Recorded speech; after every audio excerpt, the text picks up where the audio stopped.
Subscribe Muhammad Amjad Nadwi, Indian Islamic scholar.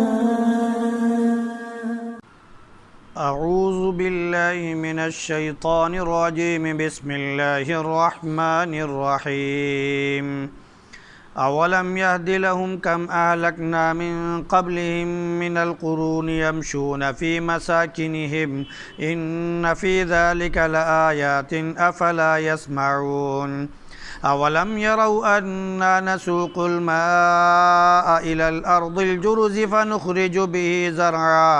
فنخرج به زرعا تأكل منه أنعامهم وأنفسهم أفلا يبصرون ويقولون متى هذا الفتح إن كنتم صادقين قل يوم الفتح لا ينفع الذين كفروا إيمانهم ولا هم ينظرون فأعرض عنهم وانتظر إنهم منتظرون.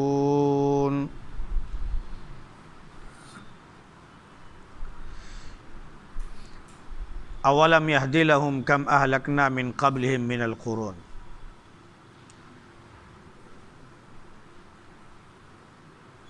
کیا ان کو اس نے رہنمائی نہیں کی کہ ہم نے ان سے پہلے کتنی جماعتوں کو ہلاک کر دیا جو اپنے گھروں میں چل پھر رہے تھے. اس میں نشانیاں ہیں تو کیا وہ سنتے نہیں ہیں؟ کیا وہ نہیں دیکھتے ہیں کہ ہم پانی کو خشک زمین کی طرف لے جاتے ہیں، پھر اس کے ذریعے کھیتی اگاتے ہیں جس سے ان کے چوپائے اور خود وہ بھی کھاتے ہیں. تو کیا وہ اس پہ غور و فکر نہیں کرتے؟ وہ یہ پوچھتے ہیں کہ وہ فتح کا دن کب آئے گا، بتاؤ اگر تم سچے ہو. کہہ دیجئے کہ فتح کے دن ان لوگوں کو جنہوں نے کفر کیا ہے ان کا ایمان کوئی فائدہ نہیں دے گا اور نہ ہی ان کو مہلت ملے گی. تو آپ ان سے اعراض کیجئے اور انتظار کیجئے، وہ بھی منتظر ہیں.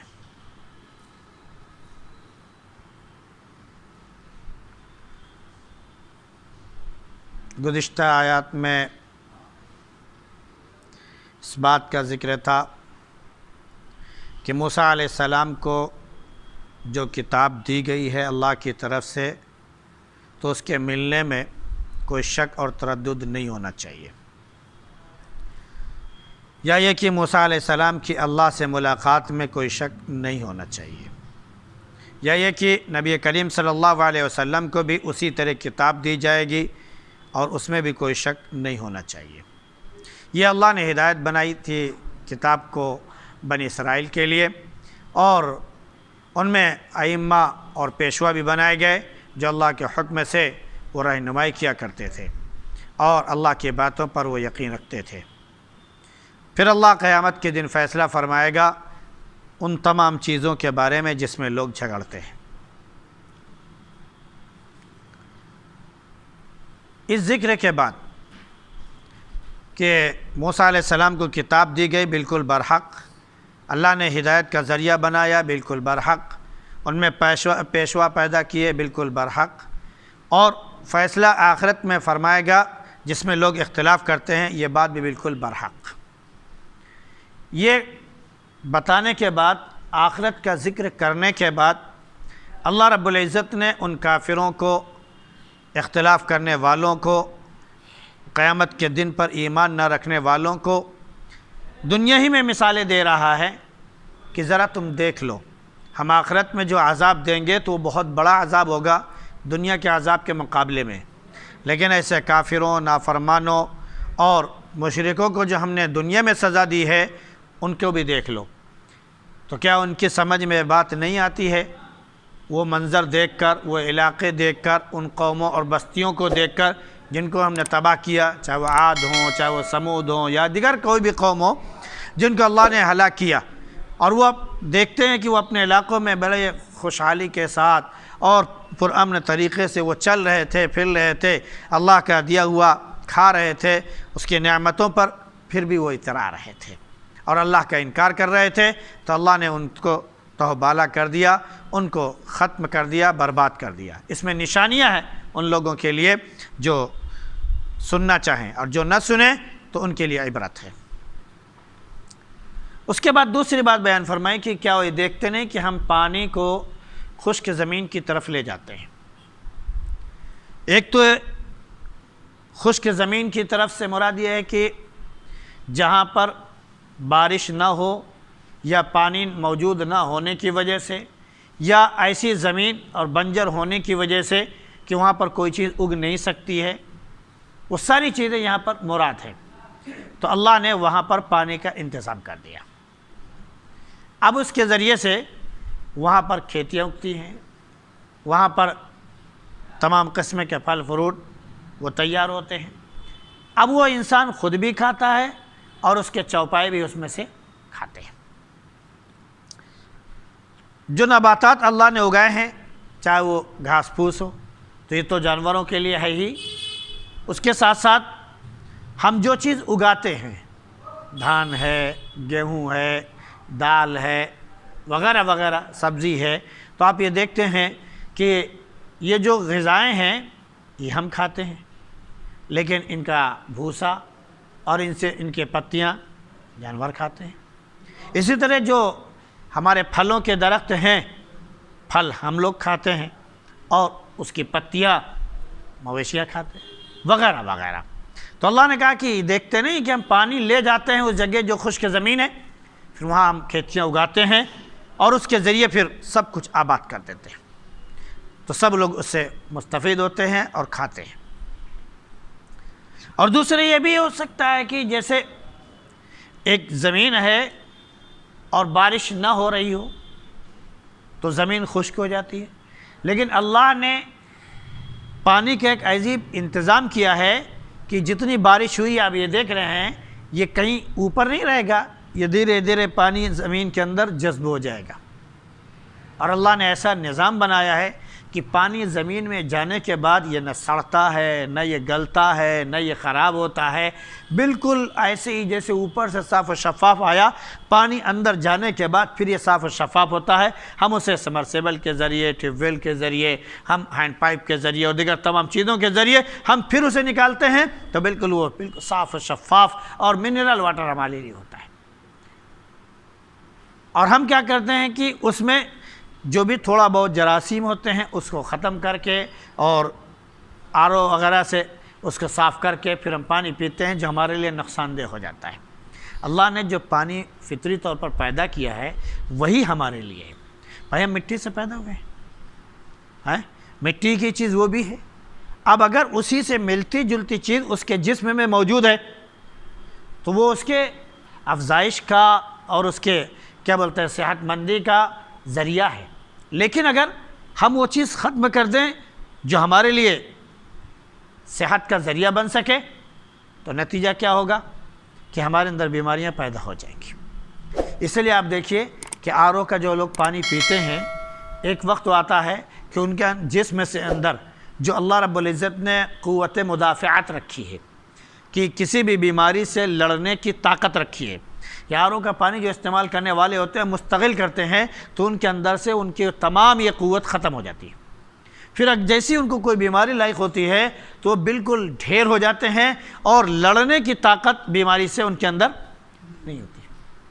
آج کل کے ڈاکٹر سے کیا کہتے ہیں کہ دیہات کے جو بچے جو زمین میں لوٹتے ہیں، کھیلتے ہیں، کودتے ہیں، وہ شہروں کے بچے سے جو پالنے میں پڑے ہوتے ہیں اور کبھی بھی ان کو زمین میں لوٹنے نہیں دیا جاتا ہے، ان سے کہیں زیادہ مضبوط اور طاقتور ہوتے ہیں اور بیماریوں سے لڑنے کی طاقت ان کے اندر ہوتی ہے زیادہ۔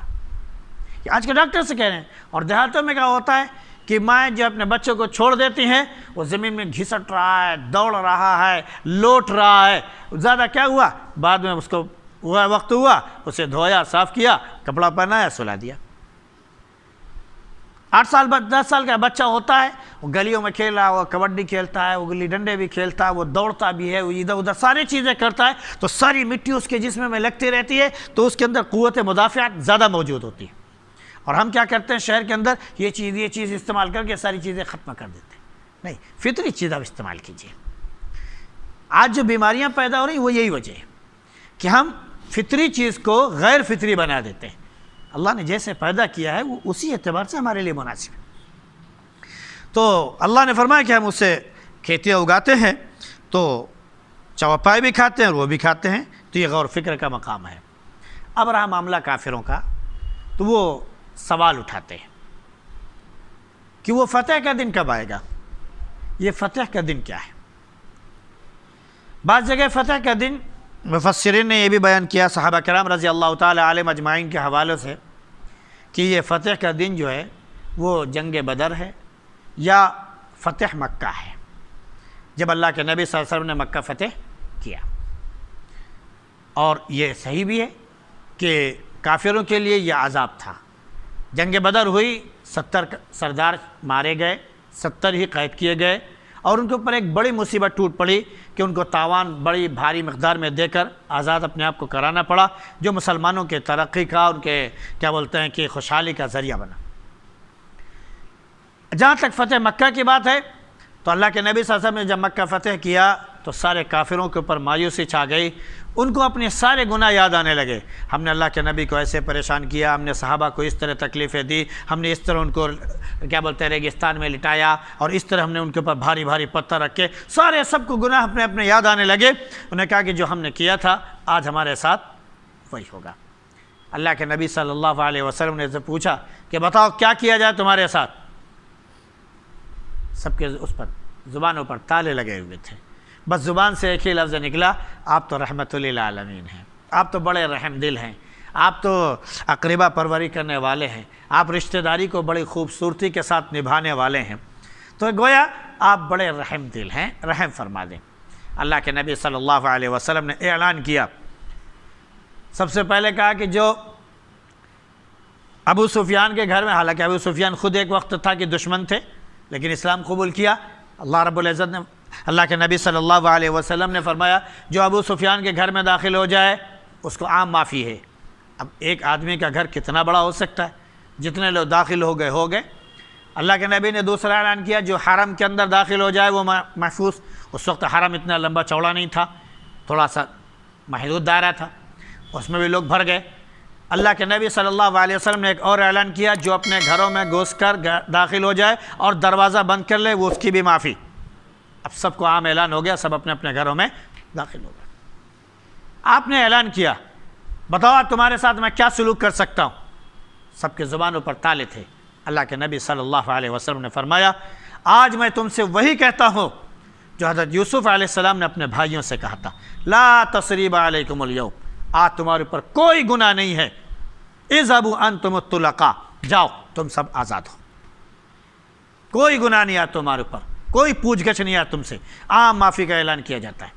تو وہ فتح مکہ بھی جو ان کے لیے مصیبت کا ذریعہ بنا تھا، اب اس کی وجہ سے ان کی مایوسی ختم ہوئی، لیکن پھر اسلام میں لوگ جب داخل ہونا شروع ہوئے تو لوگوں نے دیکھا کہ مکہ وہی مکہ جہاں پر ایک بھی مسلم نہیں تھا۔ اللہ کے نبی صلی اللہ علیہ وسلم نے نبوت کا اعلان کیا، تکلیفیں دی جاتی تھی، وہاں پر آج بھی ایک غیر کلمہ گو نہیں ہے، یعنی جو اسلام کا کلمہ نہ پڑھتا ہو وہاں موجود نہیں، سارا ختم ہو گیا، اسلام کا کلمہ وہاں پر بلند ہو گیا۔ تو ایک فتح مکہ سے مراد یہ یوم الفتح سے مراد یہ ہے۔ دوسری یہ کہ یوم فتح صحیح معنوں میں اگر دیکھا جائے تو یہ قیامت کا دن ہے، جس دن اللہ رب العزت فیصلہ فرمائے گا، کیونکہ اوپر بھی فرمایا کہ اللہ رب العزت آخری دن فیصلہ فرمائے گا اس سلسلے میں جس میں وہ اختلاف کرتے ہیں اور جھگڑتے ہیں، تو آخرت کا دن ہے، اور وہ سب سے بڑا فیصلے کا دن ہے، سب سے بڑا فیصلے کا دن وہ آخرت کا دن ہے۔ تو یہ جو کافر اور منکر تھے آخرت کے، یہ دو وجہ ہیں جن کی وجہ سے کہا کرتے تھے لاؤ فتح کا دن جلدی، دیکھیں کہ کتنا بڑا حساب ہونے والا ہے اور دیکھیں کہ کیا تم لوگوں کو کامیابی ملتی ہے، ہم لوگ ناکام ہوتے ہیں، لے آؤ۔ دو وجہ ہوتی ہیں، ایک تو یہ کہ اپنی مالداری، اپنی خوشحالی، اپنی سرداری دیکھ کر وہ یہ کہتے تھے کہ جب ہم کو رب نے دنیا میں اتنا نوازا ہے، یہ اس بات کی دلیل ہے کہ آخرت میں بھی ہم کو اسی طرح نوازے گا۔ گویا کہ ہم اگر اپنے باپ دادا کے دین پر قائم ہیں تو وہی دین صحیح ہے، اور جو نبی کریم صلی اللہ علیہ وسلم دین لے کر آئے ہیں وہ دین صحیح نہیں ہے۔ اگر ہمارا دین خراب ہوتا، ہمارا دین غلط ہوتا، ہم اپنے باپ دادا کے دین پر قائم ہیں وہ غلط ہوتے، تو اللہ رب العزت ناراض ہو کر ہم کو اتنی سرداری، اتنی مالداری اور یہ خوشحالی نہ عطا کرتا۔ لہذا اس زعم میں آ کر، اس غرور میں آ کر وہ کہتے لا فتح کا دن۔ دیکھتے ہیں کہ اس دن کیا ہوتا ہے۔ ہمیں معلوم ہے کہ جیسے ہم آج ہیں خوشحال، جیسے آج ہم آرام کی زندگی بسر کر رہے ہیں، تو اس دن بھی ہم آرام کی زندگی بسر کریں گے۔ تو کافر ایک اس زعم میں کہا کرتے تھے۔ دوسرے یہ کہ کافروں اور منکروں کو بالکل یقینی نہیں کہ آخرت بھی قائم ہوگی۔ جیسے آج کل ہمارے ہاں کافروں کا اعتماد کیا ہے کہ بھائی یہی زندگی ہے، یہی جنت ہے، یہی دوزخ ہے، آپ نے جیسے عمل کیا ویسے اگلے جنم میں آپ بنیں گے، اور پھر آپ کے ساتھ وہی حشر ہوگا۔ اگر آپ اچھے ہیں تو اچھے بن کر آئیں گے، برے ہیں تو آپ دوسری چیزیں بن جائیں گے۔ بس اسی میں الٹ پلٹ کر کے آپ کی جان جائے گی، پھر پیدا ہوں گے، پھر آپ کی روح ختم ہوگی، پھر آپ پیدا ہوں گے، پھر آپ مریں گے، پھر آپ پیدا ہوں گے۔ بس یہ الٹ پلٹ آپ کے ساتھ ہوتا رہے گا۔ جنت دوزخ یہی ہے، آپ کو اچھی زندگی مل گئی، یہی آپ کی جنت ہے، آپ کو بری زندگی مل گئی، آپ کے اوپر ظلم ہونے لگا، یہ آپ کے لیے کیا ہے؟ جہنم ہے۔ بس یہی جنت، یہی دوزخ ہے، آخرت کوئی چیز نہیں ہے۔ تو ایسے لوگ جن کو یقین نہ ہو، سمجھ رہے نہیں کہ آگے ہمارے ساتھ یہ ہو سکتا ہے، تو وہ لوگ جو ہیں اس طرح کے دعوے کرتے ہیں۔ لا فتح کا دن، دیکھتے ہیں کہ وہ فتح کا دن کیا ہوتا ہے۔ بتاؤ وہ کون سا ہے فتح کا دن؟ جیسے کہ ہمارے ہاں کبھی ایسا ہوتا ہے کہ ایک مالدار اور غریب میں کبھی کوئی آپس میں معاملہ ہو جائے، کوئی جھگڑا ہو جائے، کسی غریب کی زبان سے نکل جائے، ٹھیک ہے تمہارے دن ہیں، آج تم ہمارے اوپر چڑھائی کر رہے ہو، ہمارے اوپر یہ کر رہے ہو، اللہ دن پھیر دیتا ہے۔ ایک وقت آئے گا کہ ہم تم سے مقابلہ کر سکتے ہیں، بہت جلد ہم تم کو دیکھ لیں گے۔ تو مالدار آدمی پھر کہتا ہے یہ جو کسی حیثیت کا نہیں ہے، یہ میرا کیا بگاڑ سکتا ہے؟ تو کہتا ہے جاؤ، جب آؤ گے تو دیکھ لیں گے تم کو، کیونکہ اس کو اپنے مالداری پر، اپنی پکڑ پر، اپنی دسترس پر، اپنی اونچی پہنچ پر پورا یقین ہے کہ یہ ہمارا کبھی بھی کچھ بگاڑ نہیں پائے گا۔ تو اس ذات میں کہتا ہے جاؤ، جب آؤ گے دیکھ لیں گے۔ ایسے ہی کافر اور منکر کرتے ہیں کہ جاؤ، آخرت کا دن تم کہہ رہے ہو، دھمکی دے رہے ہو، لے آؤ، آخرت کا دن آئے گا ہم دیکھ لیں گے، کیونکہ اس کو یقین ہی نہیں کہ آخرت کا دن آنے والا ہے۔ تو اللہ نے فرمایا کہہ دو وہ فتح کا دن جب آئے گا نا، تو اس دن غیر ایمان والوں کو، جو کافر ہیں، جو مشرک ہیں، جو منکر ہیں، ان کا ایمان کوئی فائدہ نہیں دے گا۔ اب ادھر وہ اعلان کریں ہم تو اب مان جائیں گے، اب ہم کو یقین آ گیا، ہم نے دیکھ لیا، اب ہم توبہ کرتے ہیں، ہم کو دوبارہ بھیج دیجئے۔ اب ساری آوازیں، ساری آپ کی کتھائیں، ساری آپ کی فریادیں بیکار ہیں۔ اللہ نے فرمایا کوئی فائدہ نہیں ہوگا۔ اگر وہ انتظار کر رہے ہیں آپ بھی انتظار کر لیجئے۔ ہاں مشرکوں سے اور اس طرح کے منکروں سے آپ اعراض کیجئے، ان کے راستے پر نہ چلیے، بلکہ انتظار کیجئے آخرت کے دن کا، اور وہ بھی منتظر ہیں تو آپ بھی منتظر ہو جائیے، آپ کے ساتھ اچھا معاملہ ہوگا اور ان کے ساتھ جو ہونا ہوگا وہ ہو ہی جائے گا۔ اللہ رب العزت ایسے منکروں مشرکوں سے ہم سب کی حفاظت فرمائے اور ایمان والا بنا کر آخرت میں کامیاب بنائے۔ سبحان اللہ بحمدی، سبحانک اللہم وبحمدک، ونشہد ان لا الہ الا انت نستغفرک ونتوب الیک۔